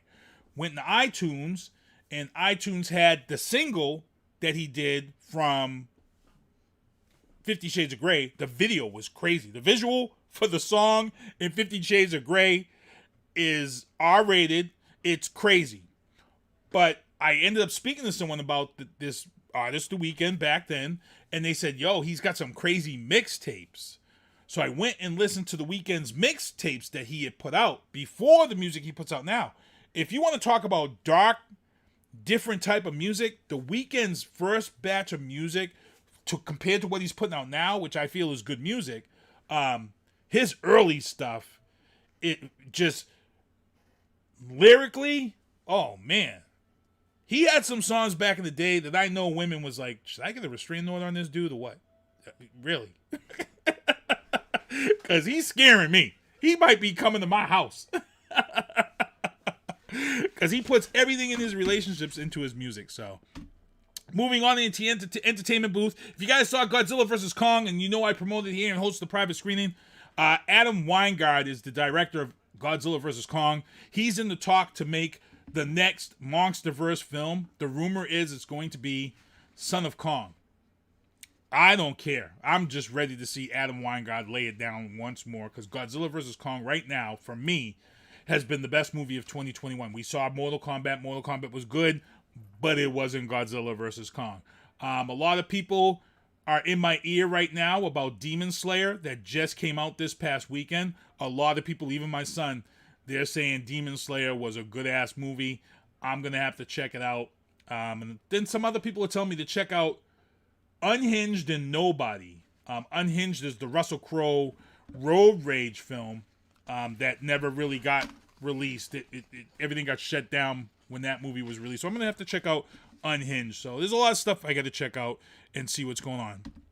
Heading into the sports booth here locally, Marvin Hagler's mother announces May 23rd, Brockton High School will be the site of the Marvin Hagler Memorial Tribute event. For those who know my man Peter Zimbor, who's in the boxing world, he was involved with a lot of boxing around here for CES Boxing. He's done a lot of stuff involving the Rocky Marciano statue. Peter has been tapped to host this event at Brockton High on May 23rd. So big ups to Peter Zimbor. This event, maybe I'll try to get Peter on this show to talk about this event, but Marvin Hagler, I always get tripped up saying that. May 23rd, Brockton High School. It's going to be a great event. I can't wait to see how many people show up for this event at Brockton High. May 23rd, we're probably still going to have some COVID restrictions in place. But again, I'm going to definitely try to be there on May 23rd. Maybe get some videos and stuff for you. In the sports booth, Pats select Alabama quarterback Mac Jones. That Saban connection was there. Fell right into the Patriots' lap at 15. I was sitting there watching the draft. And, you know, early on, way back, I was telling people I would love to see the Patriots shock the world, make some type of trade, get rid of Gilmore, and snatch Trevor Lawrence from the Jacksonville. But Trevor Lawrence made his commitment. He wasn't going anywhere else. He stayed in let Jacksonville draft him. And then the next two selections that I had for quarterback in my book was Justin Fields or Mac Jones. A lot of people said we were crazy when we talked about it in this show. I talked about it with Kevin Tocci on his show. I said I'd love to see the Patriots get Mac Jones. That Nick Saban, connection is there. I felt like there was a good chance that we were getting Mac Jones. Mac Jones fell into the Patriots' lap. When you saw San Fran move up to that third spot, I was worried because I thought San Fran was moving up to that third spot to get Justin Fields or Mac Jones. And they didn't. They moved up and they grabbed Trey Lance out of like North Dakota. And once they took Trey Lance, I'm like, damn, the Patriots are going to end up with either Justin Fields or Mac Jones because there really was only one other team that was looking for a quarterback in the draft. Everybody else was all set with quarterbacks. So they go down, and the only worry was Miami, but Miami stayed with Tua. They're going to stick with Tua. So, once they got past that, then Justin Fields got drafted, and I was like, Mac Jones is going to the Pats. I tweeted, I was like, damn, he's coming to the Patriots. So Mac Jones is coming to the Patriots. And for those of you who were upset and all this stuff about Cam Newton was a Band-Aid. He was a Band-Aid from day one. I told everybody this. And for those of you who are saying, oh my God, I can't believe Bill Belichick drafted the quarterback for the first time in 20 years. Why are you surprised? We had Tom Brady for the last 20 years. We didn't need a quarterback. That's why he didn't draft a quarterback in the first round. Y'all stop being stupid and forgetting who the hell we had here for 20 years. Y'all sounded stupid. Sports radio, they all sounded dumbasses. Oh, he hasn't done this in 20... We were never in this position for 20 years. We never drafted at 15. We've been collecting chips, Super Bowls, and playoffs. We've been drafted at the bottom of the barrel for the last 20 years. For the last 20 years, we've been drafted at 28, 29, 30, 31, 32, getting the scraps of the first round. For the last 20 years. Smarten up, people. What did you think Belichick was going to do? Finishing below 500. 6.6 million. With cap space.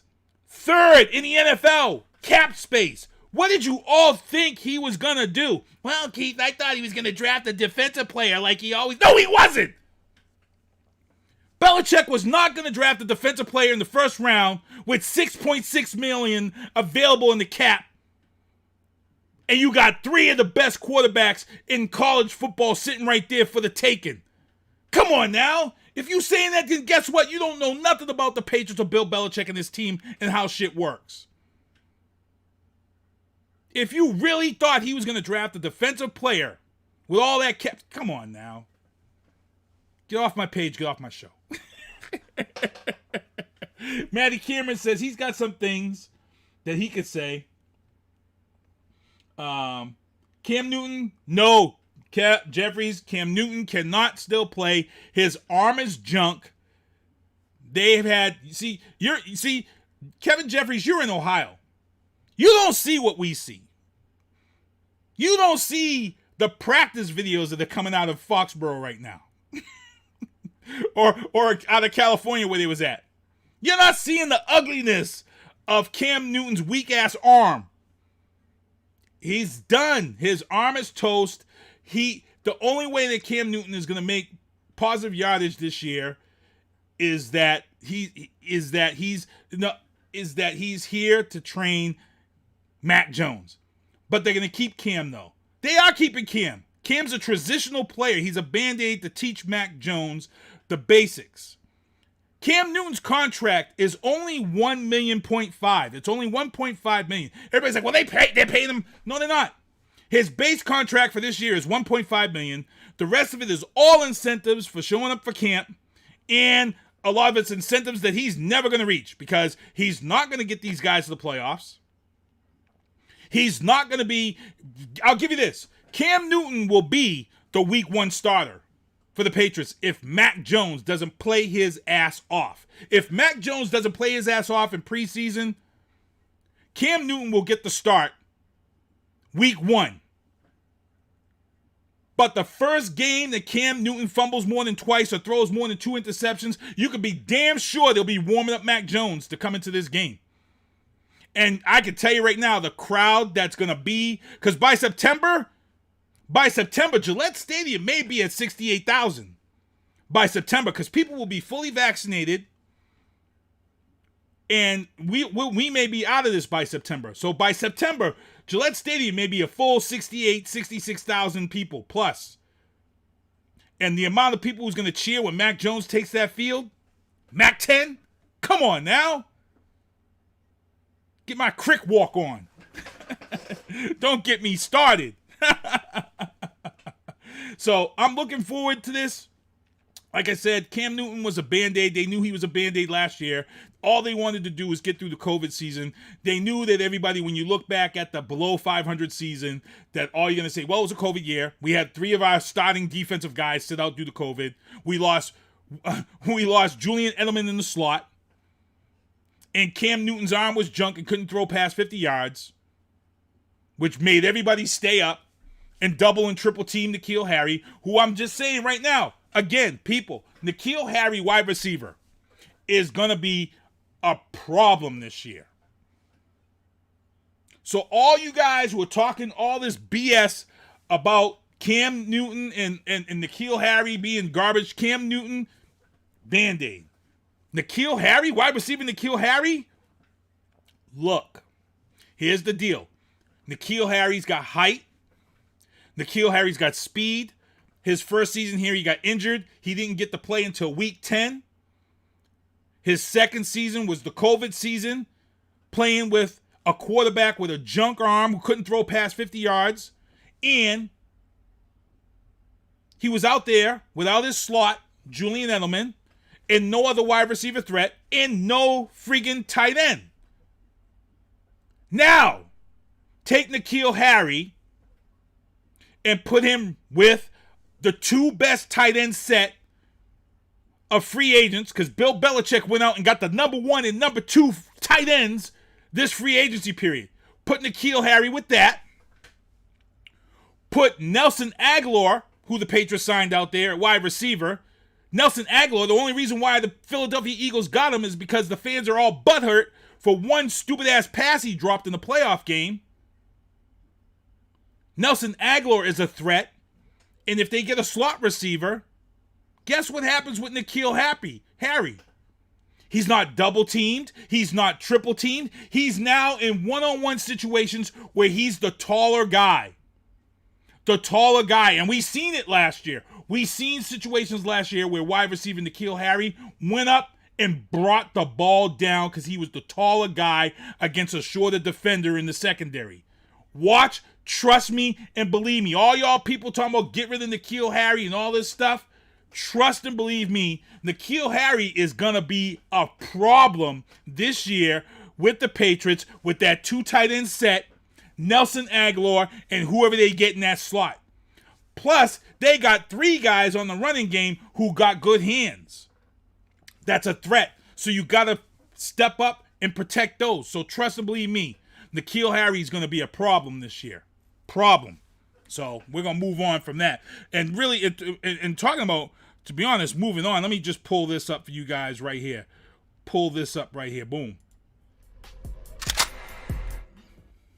I'm going to pull this up for you right here. Let me just get this up. Boom, boom, boom, boom, boom. That's where I'm at right now. That's where Sinister One is at right now.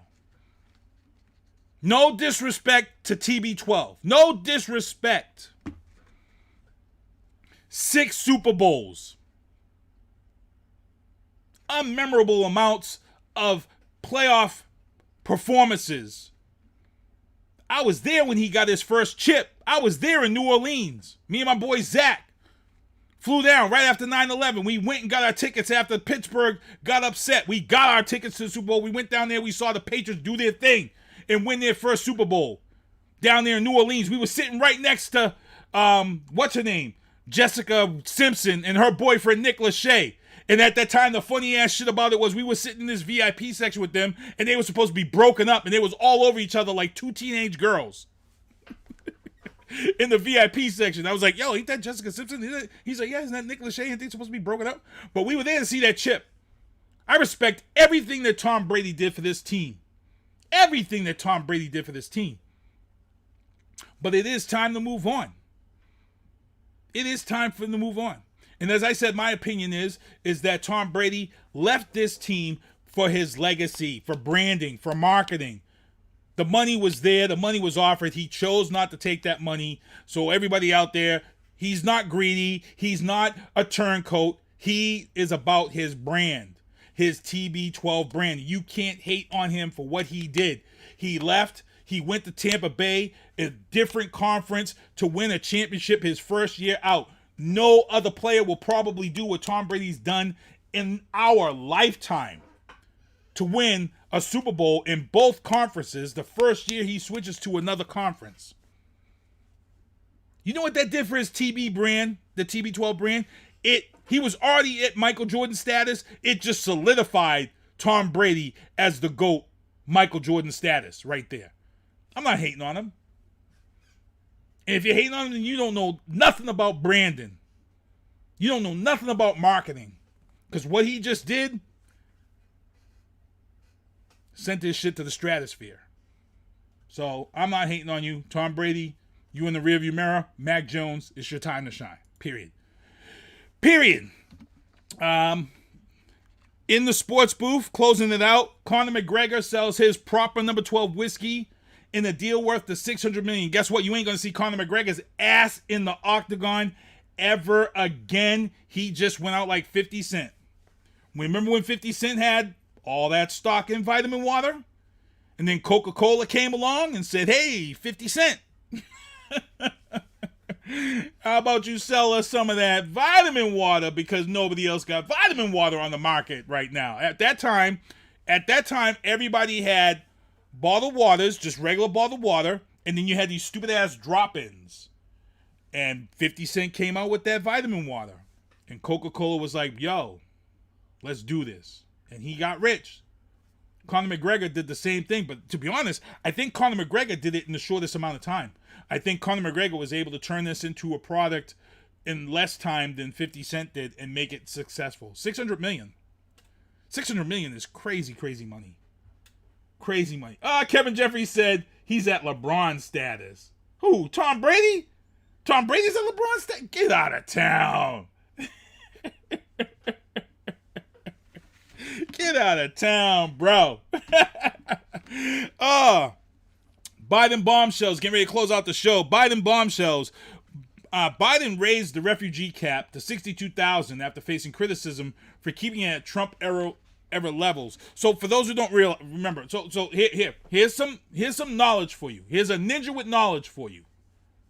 For those who want to piss off their triggered friends who always want to throw up illegal aliens coming into this country and blah, blah, blah. So when people hear about this, there's a cap set. There's a government cap set as to how many people can come into this country across the borders. Trump had dropped that cap number down to 15,000. In other words, if you were coming from Mexico, or you were coming from some other country, they put you up in a hotel, they put you up somewhere along the border, and you stayed there. Because the fiscal budget would only allow so many people into this country as immigrants, illegally. The cap was dropped down to 15,000 by President Trump. 15,000, let's be honest, people, is not a lot of people. It's not a lot of people. And a lot of people in government were pissed at the fact that Trump and his people dropped that number down to 15,000. Why? They were bullshit at the fact that they dropped it down to 15,000 because it went against America's credo that's written on the Statue of Liberty's book right there in New York Harbor. That's why people were pissed. So, Biden has now raised the cap to 62,000, and it goes into effect May 15th. In other words, the only amount of immigrants that can come into this country for the fiscal year is 62,000. So when you've got a friend or somebody who's triggered and they're going off and they're talking about, well, there's all these people coming into the country and they're all taking jobs and food and money and stuff from us, let them know that right now only 62,000 people get into this country. 62,000. There are more people born coming into this country every year. There are more people coming here on visas every year. Legally.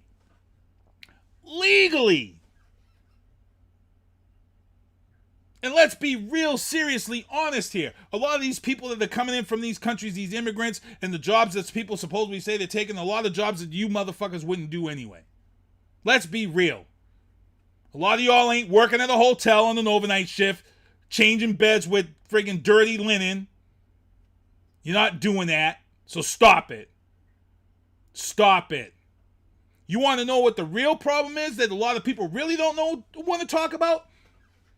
How about those who come here on visas legally? How about those who come from these countries legally and get jobs here? Let's take Haiti, for example. And I'm not hating on my Haitian people, but let's take Haiti, for example. It's not a very, very great country to live in. You come here from Haiti and you work 23 years and get yourself a nice little pension. Collect your interest on your pension, and then what do after 23 years? You take all that money from your pension and you move back to Haiti. You tell me right now what affects the American dollar more.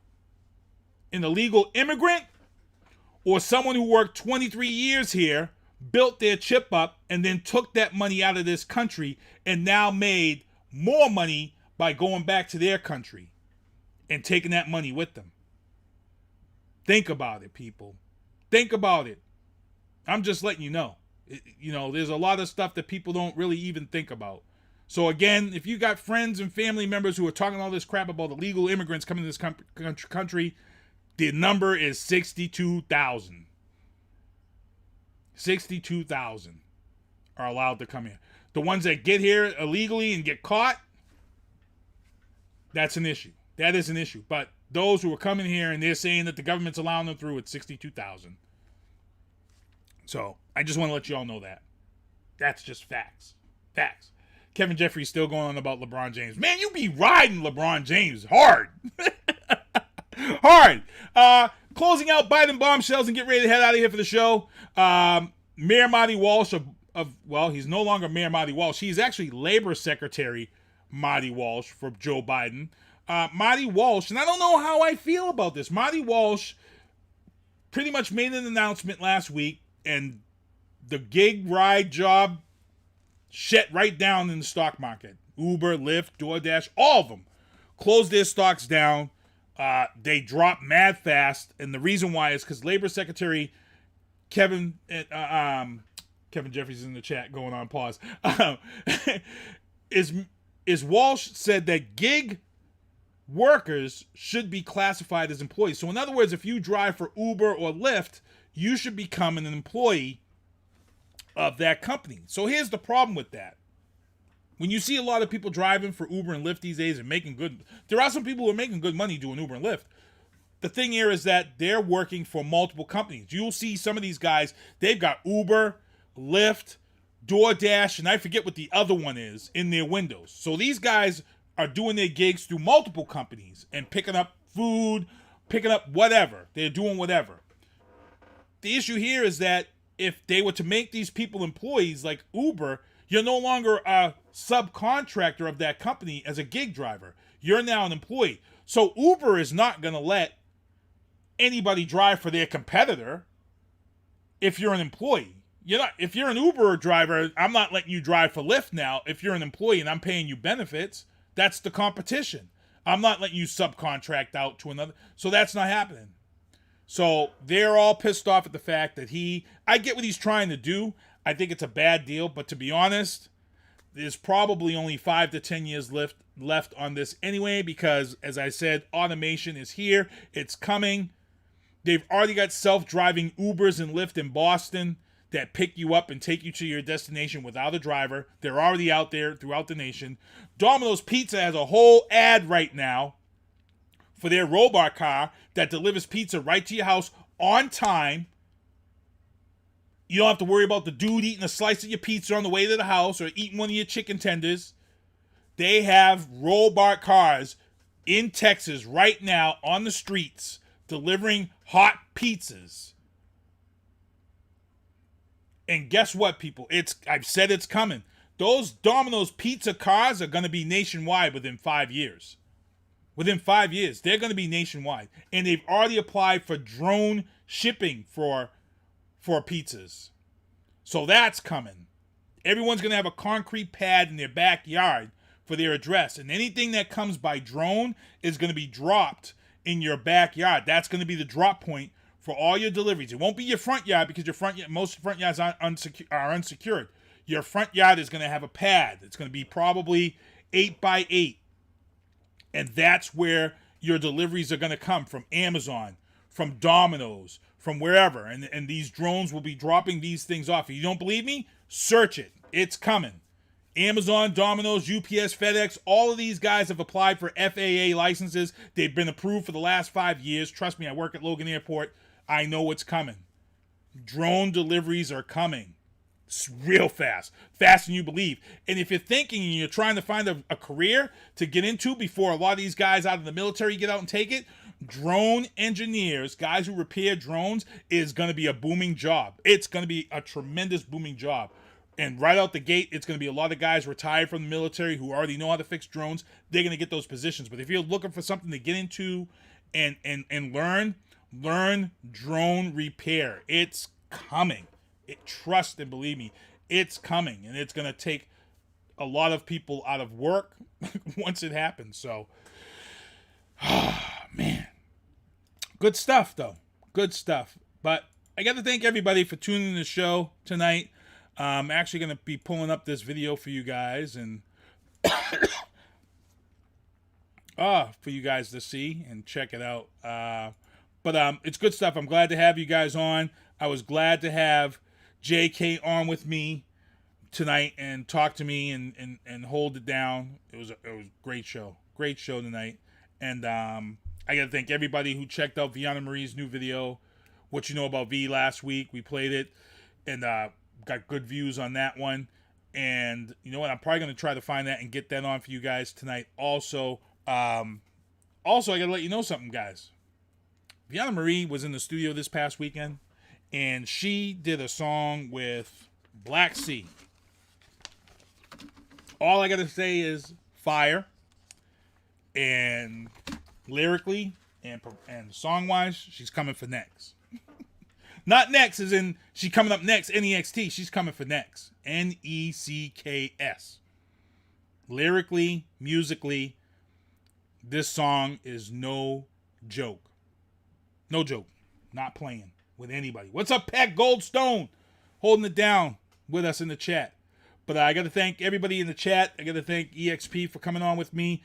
Sinister One beanies. Not many left, people. Sinister One beanies are almost gone. Kevin Jeffries, thank you very much for rocking my Sinister One beanie on your podcast pretty much every week. For the last 5 episodes, I've seen you rocking that Sinister One Productions beanie.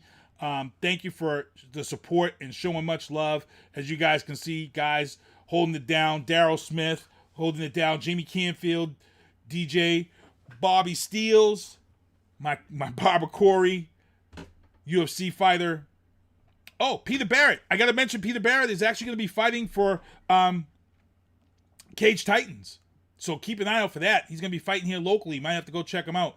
My stepson Ryan Beeson and my fam, her son is wearing the Sinister One. Vianna Marie, my artist. Oscar Mike Radio. Travis. Maddie Cameron. Kevin Jeffries, my brother. Mr. Melodic. Ty Hunt and Mr. Melodic. And Ty Hunt, Tyler Zanowski. Again, check out Oscar Mike Radio. Maddie C Sports for You and Me. And Maddie C Sports for You and Me, 8:30. He just started, so hopefully you guys made it over there. I actually lost track of time, so that's my bad tonight for going over, because I'm supposed to be off at 8:30 so we can check out Maddie C Sports for You and Me. In other words, that's it. We're out of here. And good show. And thank you for your support. We'll be back here next week. SpongeBob, do me a favor. Take us home. Well, see you next Tuesday. Thank you for listening to The Booth on Hoobazoo and HatcherRadio.com. Please follow the Facebook page and subscribe to the podcast at Apple Podcast, iHeartRadio, and Spotify. The Booth is a Sinister One production hosted by Sinister One. I've got to start hanging out with friends that are a little more intelligent and understand politics and stuff. It's just that I'm up on this level up here, and all my friends are down here. Me, nah. You guys, nah. Maybe a little more down in here. Screw you guys, I'm going home. I smoke, I drink, I do my thing. These bitches hating, so you know I got to make it plain. Don't do cocaine, but your chick, my main. We stick together, true forever, yeah, you know we bang. I miss those days, which was easy. If only I make it, bitch, don't repeat. Now that I done upgraded, I've been upstate, but y'all think I'm playing. And I got a hit now for these weak assholes who think I ain't slaying. Try me, and I'll probably end up laughing, cause I never back down. I'm that chick with a clean ass whip, I don't need that shit, I got my own now. I get hard, I get tired of fussing, fighting, guess I gotta crack down. Don't mess with me, cause on everything I'ma have to bring the whole city out. WHOOBAZOO, that's whoobazoo.com. Website, enter website.